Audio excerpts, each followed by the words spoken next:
네, 오늘의 말씀 보도록 하겠습니다. 오늘의 말씀은 사도행전 12장 18절로 24절까지의 말씀입니다. 날이 새매 군인들은 베드로가 어떻게 되었는지 알지 못하여 적지 않게 소동하니 헤롯이 그를 찾아도 보지 못하매 파수꾼들을 신문하고 죽이라 명하니라. 헤롯이 유대를 떠나 가이사랴로 내려가서 머무니라. 헤롯이 두로와 시돈 사람들을 대단히 노여워하니 그들의 지방이 왕국에서는 나는 양식을 먹는 까닭에 한 마음으로 그에게 나와 왕의 침소 맡은 신하 블라스도를 설득하여 화목하기를 정한지라. 헤롯이 나를 택하여 왕복을 입고 단상에 앉아 백성에게 연설하니 백성들이 크게 부르되 이것은 신의 소리요 사람의 소리가 아니라 하거늘 헤롯이 영광을 하나님께로 돌리지 아니하므로 주의 사자가 고치니 벌레에게 먹혀 죽으니라. 하나님의 말씀은 흥왕하여 더하더라. 아멘. 네, 오늘의 말씀은 흥왕하여 더하더라라는 제목으로 선포하도록 하겠습니다. 우리는 지금 사순절 또한 특히 이번 주간은 고난주간으로 보내고 있습니다. 저의 짧은 인생 중에서도 아마 이렇게 몸으로 체험이 될 수 있는 고난주간을 겪는 것은 아마 잊혀지지 않을 사순절이 될 것 같고 고난주간이 될 것 같습니다. 물론 여러분들도 밤낮으로 새벽이니 아침이니 점심 저녁 헤아리지 않고 교회를 사랑하는 마음으로 나와서 교회를 지키시고 또 함께 힘을 모아주시는 모습을 통해서 저 또한 많은 것을 배우고 있는 때입니다. 어른들의 믿음과 신앙을 통해서 교회가 이렇게 지킬 수 있구나. 또한 이렇게 뿌리가 깊은 교회는 작은 풍랑일지라도 어려움일지라도 함께 힘을 합쳐서 이겨낼 수 있는 충분한 능력이 있구나를 제 눈으로 볼 수 있었습니다. 그런데도 안타까운 것은 무엇인가 하면 사실 저의 삶을 돌아봤을 때도 작년에도 부활절이 있었고 사순절이 있었고 그 재작년에도 있었고 수년 매년마다 돌아오는 부활절이자 사순절이지만 참 우리가 교회를 다닌다고 하면은 사실 가장 중요한 절기 중에 하나가 부활절이죠. 그런데 이 사순절 부활절을 앞둔 이 고난주간을 너무 허투루 보냈던 저의 삶을 돌아보게 되었습니다. 참 예수님께서는 아무 죄 없으신 예수님께서 우리를 위해서 십자가에 그렇게 고통을 당하시는 그 때를 기념하는 날이지만 어느 날 놀러 갔을 때 날짜 달력을 보니 사순절이구나, 나 혼자 이렇게 즐거워도 되나 싶을 정도로 까먹었던 적도 있고, 다른 사람들이 부활절을 준비할 때에 계란을 먼저 생각하는 저의 모습도 돌아보게 됩니다. 그렇지만 우리가 이번 기회를 통해서 다시 한 번 더 예수 그리스도께서 우리를 얼마나 사랑하심을 느끼고 또한 예수 그리스도께서 우리를 왜 그토록 십자가에 매달려 가면서까지 포기하지 않았는지를 한 번 더 확인하고 기억할 수 있는 그러한 고난주간이 되길 바랍니다. 네, 오늘의 말씀을 읽으면서 함께 제가 묵상했던 것은 이제 사순절이다 보니까 예수님의 고난에 대해서도 함께 읽어서 이제 그것에 대해서 함께 나누고 또 우리가 읽은 본문에 대해서도 함께 연결해서 보고자 합니다. 이제 요한복음의 후반부에 보면은 예수님께서 이제 십자가에 매달리신 후에 다시 제자들에게 나타나십니다. 예수님께서 십자가에서 돌아가신 3일 후에 부활하신 후에 많은 대중들 앞에 예수님은 나타나시지 않으셨어요. 그렇다 보니까 몇몇의 제자들 그리고 몇몇의 사람들에게만 보여주셨기 때문에 그 몇몇 예수님을 직접 눈으로 본 사람들에게는 큰 아주 중요한 임무가 있었습니다. 그런데 그 예수님의 부활을 눈으로 본 사람 중에 한 명을 요한복음에서는 다메섹 도상에서 만난 두 사람에 대해서 이야기하고 있습니다. 이 두 사람은 예수님을 만났지만 눈이 가리워져서 예수님인 줄도 모르고 이야기를 시작합니다. 그 두 사람은 이제 본인들의 하소연을 예수님에게 하게 되는데요. 자신들은 예수님을 믿었고 예수님이 우리를 구원해 주시겠다 그것만을 믿고 부활을 기다리고 있었으나 3일이 지난 오늘까지도 예수님을 만나지 못했음을 예수님한테 고백합니다. 그때 예수님께서 다메섹에서 만난 두 사람들에게 했던 행동이 두 가지가 있습니다. 그것은 첫 번째는 말씀을 전하였습니다. 그 말씀은 구약에서 나와 있던 예수님께서 다시 오리라는 말씀들과 시편과 선지자들이 말했던 그런 예수님에 대한 이야기를 말씀을 먼저 그 두 사람들에게 전하게 됩니다. 그 말씀을 전한 후에 한 행동은 또 재미있는데요. 식사를 하셨습니다. 이 두 가지 행동은 어떻게 보면 참 생뚱맞을 수가 있어요. 한 가지는 말씀을 듣고 말씀을 얘기하고 또 같이 식사를 했습니다. 그런데 이 생뚱맞은 행동이 또 나오는 곳이 있어요. 그 바로 다음 장인 예수님께서 드디어 제자들에게 부활의 모습을 보여주셨을 때입니다. 그때에도 살아계신 예수님을 눈으로 보자 귀신인가 싶어서 걱정하는 제자들에게 자기 자신이 귀신이 아니라 살아있는 육이라는 것을 보여주시고는 가장 먼저 한 행동이 있습니다. 그것이 아까 말했듯이 밥을 먼저 먹습니다.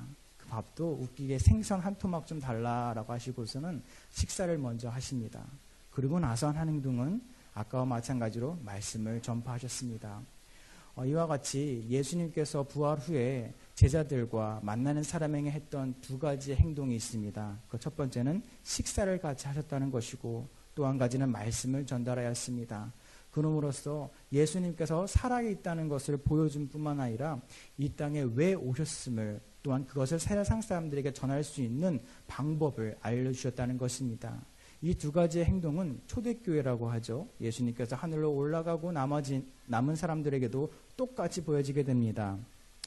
그 초대교회 사람들은 로마의 박해 속에서도 이 믿음을 지키기 위해서 무덤에 땅굴을 파서 또한 동굴로 숨어 들어가서 사람이 없는 곳으로 숨어 들어가면서까지 믿음을 지키게 되는데요. 그 호롱불조차 지킬 수 없었던 카타콤이라 부르는 지하 동굴 속에서 이 초대교회 사람들은 절대적으로 지켰던 예배의 모습이 있습니다. 두 가지인데요. 뭔지 아시겠죠? 한 가지는 식사를 같이 했습니다. 또 한 가지는 말씀을 읽고 말씀을 설교했습니다.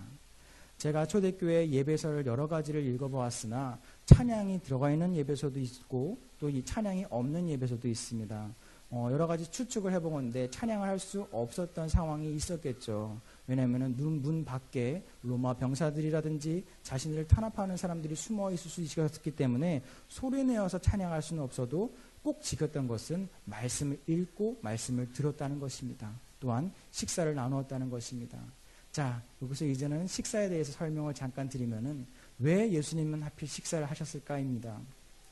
옛날에는 이제 왕이라든지 귀족들이 하늘에 더 가까운 사람이라고 생각하고 혹은 왕은 신이라고까지 생각을 했습니다.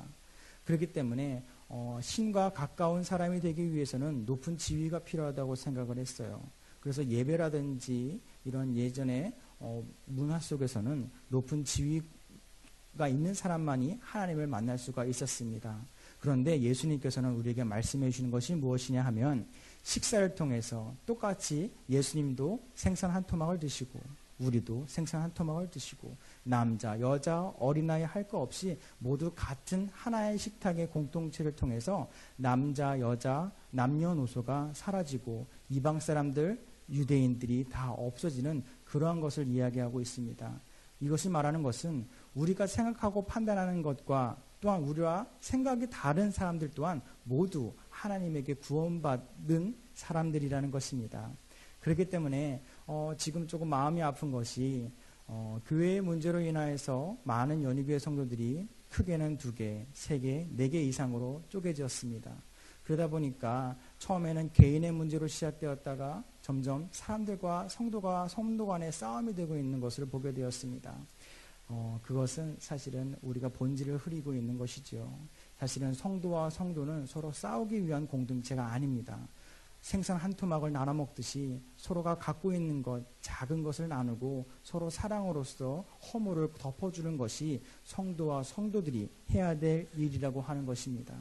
그렇기 때문에 우리가 물론 우리의 것을 주장하고 우리의 것을 지켜야 될 때는 열심히 지켜야겠죠. 그렇지만 잊지 말아야 될 것이 있습니다. 예수님께서 식사를 하시며 남녀노소를 없애고 이방인들과 유대인을 가리지 않으셨던 것과 같이 우리들도 조금은 나와는 생각이 다르다 하더라도 그들 또한 하나님의 사랑받는 아들과 딸이라는 것을 기억하고 그들을 위해서도 함께 기도하였으면 좋겠습니다. 자, 이렇게 초대교회를 통해서 얘기를 하였는데요. 또 생각을 한 가지 더 해보았습니다.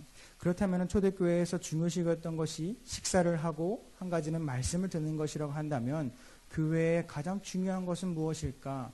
교회의 본질은 무엇일까? 한번 생각을 해보았습니다. 그것을 이제 흔히 매력이라고 하죠. 교회의 매력이 무엇일까 생각을 하게 되었습니다. 당연 교회의 매력은 인류를 구원하시기 위해 예수님께서, 죄 없으신 예수님께서 우리를 위해 희생과 부활, 그리고 우리와 지금도 함께 하시는 성령님의 역사하심이 교회의 가장 큰 매력이라고 얘기할 수가 있습니다. 그렇기 때문에 우리가 교회에서 예수 그리스도의 희생과 부활을 믿고 이해하기 위해서는 우리에겐 성령님이 꼭 필요합니다. 성령님이 없는 기독교는 예수 그리스도가 없는 교회입니다. 결국 성령과 부활이 없는 교회는 교회가 아니게 되는 것을 볼 수가 있습니다. 매력을 얘기하니까 생각나는 사람이 있습니다. 제가 대학을 다닐 때 이제 유치부 제가 담당을 했던 전도사였죠. 그러다 보니까 유치부와 어린이부를 담당하는 전도사들끼리 모임을 가졌습니다. 그때 참 매력이 철철철 넘치는 한 전도사님이 계셨는데요. 그 전도사님은 옮기는 곳마다 부흥을 시키는 것이에요. 그래서 말씀을 참 잘 전하는 것보다 생각을 했는데 사실은 이름만 알다가 어느 날을 만나게 되었습니다. 근데 남자인 제가 봐도 남자 전도사님이셨는데 너무 잘생긴 거예요. 키가 185는 넘은 것 같아요. 그리고 적당히 저보다 이제 형이었는데 나이도 많아서 나이도 적당히 있고 키도 크고 잘생기고 목소리도 저는 약간 얇은 미성의 목소리에 가깝다고 사람들이 얘기해 주는데 그 전도사님은 약간 중저음에 누가 봐도 남자인 거예요. 그리고 어깨도 이렇게 잘 벌어져서 누가 봐도 안 만져봐도 탄탄해 보일 것과 같은 전도사님이 계셨습니다. 그 전도사님을 보니까 저 전도사님 참 매력이 철철 넘치는구나 라는 생각을 했어요. 그런데 어느 날 그 전도사님이 어떤 교회에서 조금 안 좋게 쫓겨났다는 이야기를 듣게 되었어요. 왜 그런가 알아보니 그 전도사님의 장기가 이제 어린이부와 유치부를 담당하다 보니까 젊은 성도님들과 많이 만나는 거예요. 그러다 보니까 이제 그 잘생긴 매력이 넘치는 전도사님하고 한번 새신자가 이야기를 하면은 교회를 여러 군데 알아보려 갔다가도 이 교회가 좋은 것 같아요 하고 등록을 한다는 거예요. 그러다 보니까 1명, 2명, 2명, 3명 성도들이 늘어나게 되죠. 어떤 성도가 늘어나면은 그 전도사님을 좋아하는 성도님이 늘어나게 되는 거예요. 그러다 보니까 그 전도사님한테는 힘이 좀 생겼나 봐요. 담임 목사님보다도 힘이 좀 생겼나 봐요. 그래서 어떠한 일이 있었는데 담임 목사님의 리더십을 반하는 행동을 하게 됐다고 해요. 그래서 결국은 그것이 시작으로 돼서 교회가 혼란이 되고 문제가 되어서 그 전사님이 급하게 다른 교회로 넘어갔다고 합니다. 물론 전사님의 잘못도 있겠죠. 그리고 성도님들의 잘못도 있겠죠. 그렇지만 중요한 것은 그렇게 잘생기고 뭔가 멋있는 매력이 넘치는 사람이라고 해서 꼭 설교를 잘하고 꼭 올바른 전도사님이라고만은 또 볼 수도 없다는 것입니다. 그래서 그 전도사님은 저희 동기들에게 유명한 전도사님이 되었어요. 그래서 위로가 되었죠. 나같이 키가 180이 안 되는 사람도 하나님이 쓰시겠구나. 아직 배가 좀 튀어나와 있지만 노력을 하면은 말씀으로 커버할 수 있겠구나 라는, 오히려 조금 못생기긴 하다라는 우리 서로 동기들에게 우스갯소리로 농담이 되었는데요. 네, 그렇습니다. 앞에 이제 우스갯소리로 이제 매력에 대해서 이야기했는데, 교회의 매력은 아까 얘기했던 두 가지죠. 한 가지는 말씀이자 한 가지는 예수 그리스도의 사랑 십자가입니다. 이 두 가지의 매력이 없다면 교회가 되지 않고, 또 교회가 교회로 인정받을 수도 없고, 교회가 우리라고 해도 아무도 들어주지도 않을 것입니다. 자, 오늘 우리가 읽은 본문에 대해서 나누고자 합니다. 오늘 본문의 주인공은 헤롯 왕입니다. 정확하게는 헤롯 아그리빠라고 부르는 왕인데요. 이 헤롯은 유대의 왕인 자신을 신으로 인정하지 않았던 반대하는 유대인들에 대해서 안이꼬화했습니다. 그런 안이꼬운 마음으로 어떻게 하면 유대인들을 겁박하고 회유할 수 있을까라는 생각을 하던 중에 지금 기독교라고 부르는 예수를 따르는 무리들을 핍박하면서 유대인들에게 동정표를 받아야겠다라는 생각을 하게 됩니다. 그래서 지난주까지 우리가 12장에서 읽었던 것처럼 야고보를 처형하기도 하고 베드로를 처형하기 위해서 감옥에 가두기도 합니다. 그렇지만 천사의 도움으로 베드로가 풀려나게 되자 자기가 이상하게 됐잖아요. 그러자 희생양을 찾습니다. 내 잘못이 아니고 간수들의 잘못이다라는 잘못으로 우리가 처음에 읽었듯이 16명의 간수를 처형하고 자신의 명예를 회복하게 됩니다. 그런데 그런 파수꾼들을 모두 죽인 뒤에 자신의 권력을 또한 자랑하기 위해서 사람들 앞에서 연설을 하게 됩니다. 그때 사람들은 그 아그리파 헤롯이라는 왕을 신이라고 칭송하면서 아부를 하게 되는 것입니다. 그런데 그런 좋은 달콤한 말에 이 헤롯 왕은 거절하지 않고 나 신 맞는 것 같아 라고 묵인하게 됩니다. 그러자 얼마 뒤 하나님께서는 그러한 교만한 헤롯을 갑작스러운 주의 사자의 심판으로 죽게 만드십니다. 그것도 엄청난 고통에 따르도록 몸 속에서부터 벌레가 밖으로 튀어나오는 몸을 먹게 되는, 벌레가 몸을 갉아먹는 그러한 심한 하나님의 벌을 내리게 됩니다. 오늘 성경은 헤롯의 죄를 크게 두 가지로 또한 말하고 있습니다. 한 가지는 자신을 신으로 여긴 죄이고, 또 한 가지는 교회와 성도들을 핍박한 죄입니다. 아무리 헤롯이 왕이라고 하더라도 하나님과 같은 신이 될 수는 없습니다.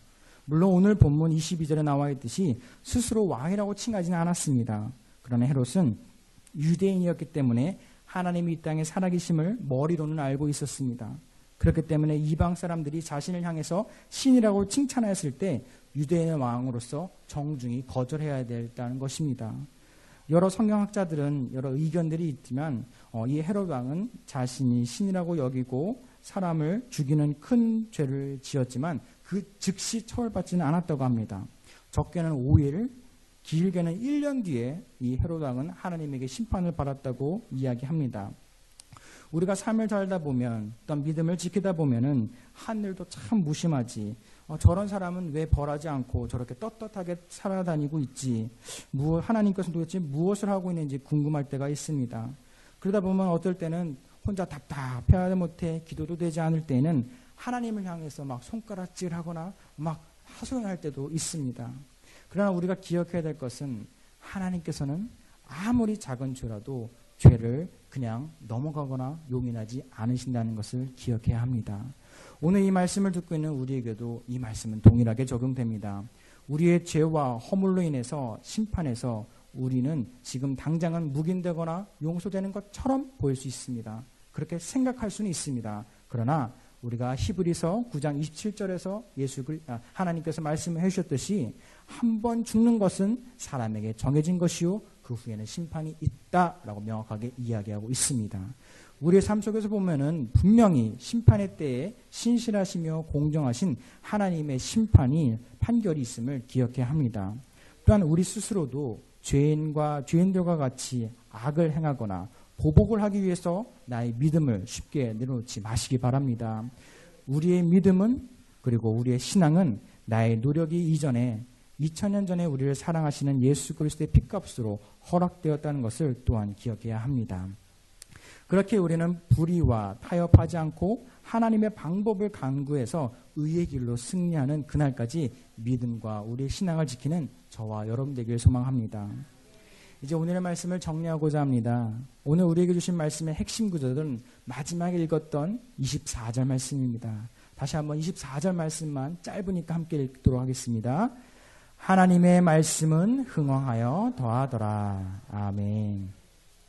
헤롯으로 대표되는 세속적인 권력은 하나님의 심판으로 망하게 되었습니다. 그러나 그 결과 하나님의 능력은 안디옥 교회, 바나바 교회, 베드로에 의해서 증거되면서 마치 옥토에 뿌려진 씨앗과 같이 많은 결실을 이후에 우리가 알듯이 맺게 됩니다. 감옥에 갇혀서 죽음에서 다시 살아나게 된 베드로는 이전보다도 더 열심히 예수 그리스도의 부활과 영원한 생명을 전했을 것입니다. 결국 하나님의 말씀은 많은 장애와 방해에도 불구하고 지속적으로 발전하면서 많은 결실을 거두고 있음을 사도행전을 쓴 누가는 밝히고 있다는 것입니다. 사랑하는 연희가족 여러분들, 지금 연희교회는 112년의 역사 가운데 아마 가장 어려운 고통을 지나고 있다고 봅니다.